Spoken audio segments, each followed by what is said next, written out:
সেই স্বাদ লাগে। আর দে। ওই খাচ্চুন্নি, তুই কি বেগুন ডাইনি হয়ে গেলি নাকি? ওরে আবুল, তোর বউকে বেগুন ডাইনি ধরেছে, এখনই কবিরাজের কাছে নিয়ে যা। গ্রামের সব বেগুন খেয়ে শেষ করেছে, তাও আরো খেতে যাচ্ছে। ঠিক আছে, আমি এখনই কবিরাজের কাছে যাচ্ছি। ওই কবিরাজ, আমার বউকে বেগুন ডাইনি ধরেছে। ওরে আবুল, তোর বউ সুস্থ হবে, তবে বেগুন ডাইনির দাঁত লাগবে। এমনিতেই বিপদে আছি, তোরা আবার মরণের লাইগা আইছস। ওই বেগুন ডাইনি, কোথায় তুই? বেরিয়ে আয়। আবুল, তুই আমার ক্রাশ, অনেক কৌশলে তোকে এখানে এনেছি। ভালোই ভালোই বলছি, তোর দাঁত আমারে দে। আমি দিব না, তুই কি করবি?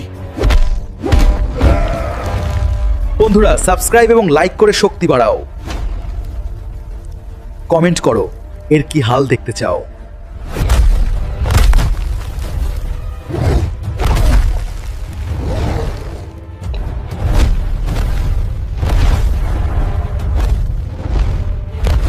আবুল, আমাকে ক্ষমা করে দে।